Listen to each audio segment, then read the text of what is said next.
Welcome back to Peer-Guided DBT Lessons, provided by DBT Skills application, Peers Helping Peers. This week's lesson, marked 4-6 in our Interpersonal Effectiveness module, we'll be examining aid given. Please keep in mind that we're simply peers helping peers, working together to bring about more peaceful, constructive, and ultimately happier lives. In other words, a life worth living.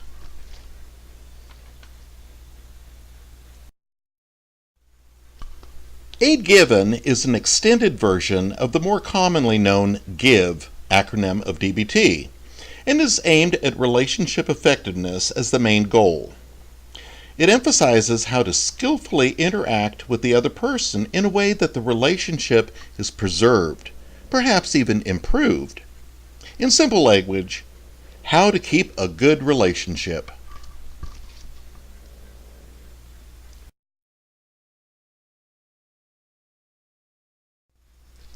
So, let's break down the GIVE acronym.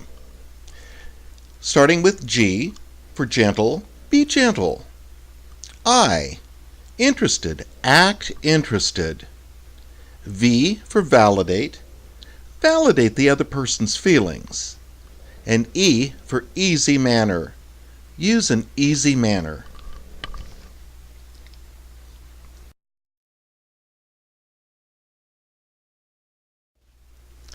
And then we want to build on the foundation, AID.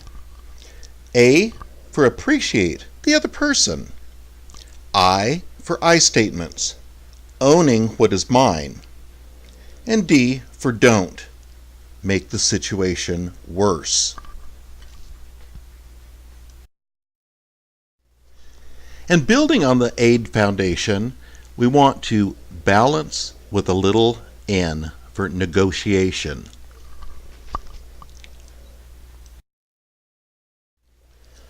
When relationship effectiveness is our primary goal, it's important to keep in focus that attempting a temporary ease from the tension or tense emotions frequently damages the overall relationship.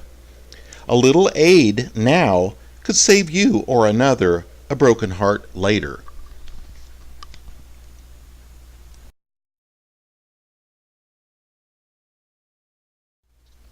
So let's go ahead and break down the AID acronym, starting with A for appreciate, the other person. Acknowledge the other person's perspective, affirm the other person's feelings, and accept disagreement. Some people may get stuck on this point if they hold the belief that appreciate, as used here, is synonymous with agreement. Understanding the separation in meaning makes it possible to express an understanding of the other person's perspective in one breath before expressing a different perspective and alternative viewpoint in the next breath. You can appreciate how another feels without agreeing with them. This skill encourages us to communicate that we have heard and understand what the other person is saying.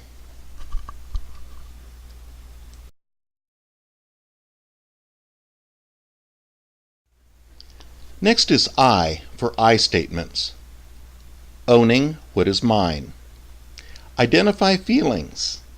Identify beliefs. Identify wants.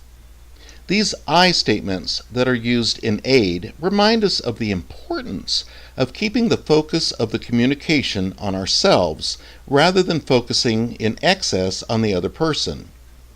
It requires us to become more aware of what we think, feel, believe, and want. We can focus on the knowledge that we have told the other person what we felt and have done our best to solve any conflict.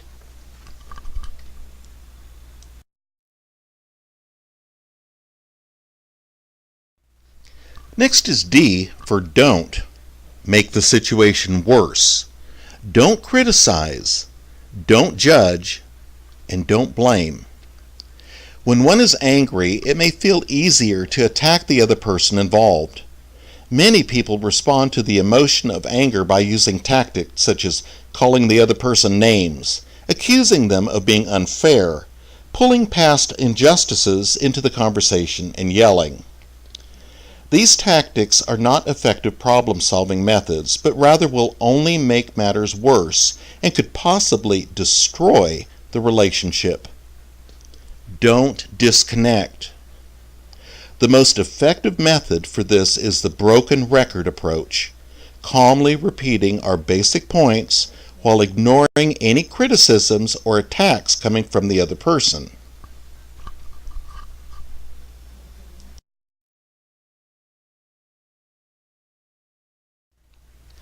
Now let's take a look at the second part of the acronym AID given, starting with G for gentle.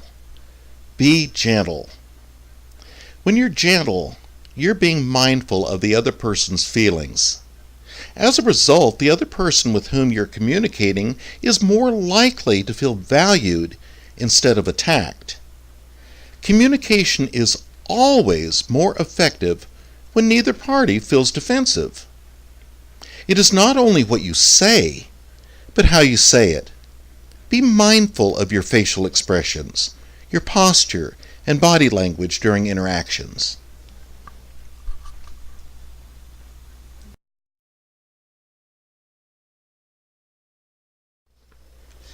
Next is I for interested. Act interested. Show interest in what the other person is saying.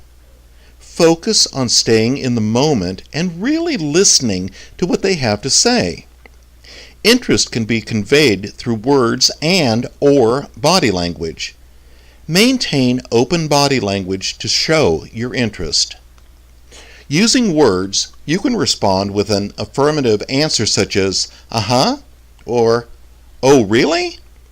You can ask questions about what the other person is saying to show that you are actually listening when they talk.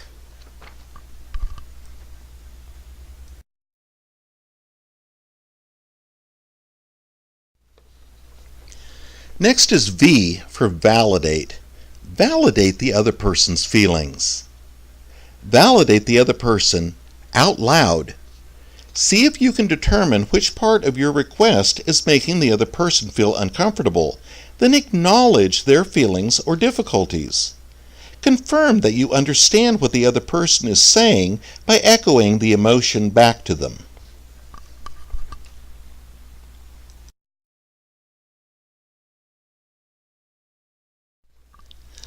Next is E for easy manner.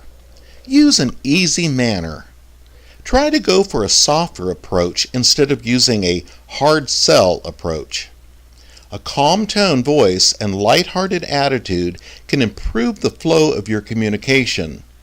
When you present yourself as relaxed and comfortable, you'll be more approachable. Smiling and even a little humor can do wonders at reducing tensions in many situations. Try including a sincere compliment to the other person. Let them know that they matter to you.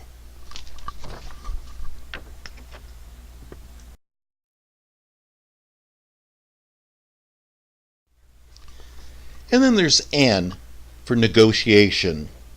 If you're not able to reach an agreement that will spare damage to the relationship with give, it can frequently be solved with a negotiation. This can help on both sides to keep emotions from escalating.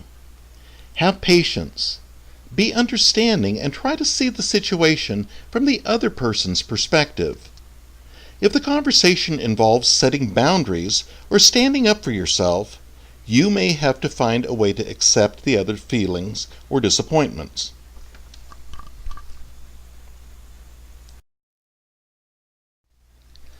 Maintaining relationships can be difficult at times, but mastering these give skills can help you approach even the most challenging conversations with confidence. These verbal and nonverbal communication skills can make even the most difficult situations more tolerable and will set you up for effective interpersonal communications in each of your relationships.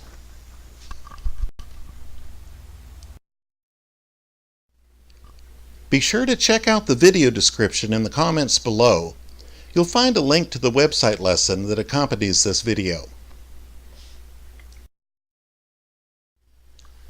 You will also find links to the handouts and worksheets created to complement this video. And while you're there, if you found this video helpful, be sure to like it.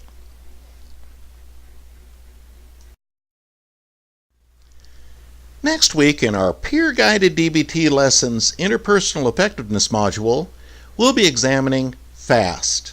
Please join us then.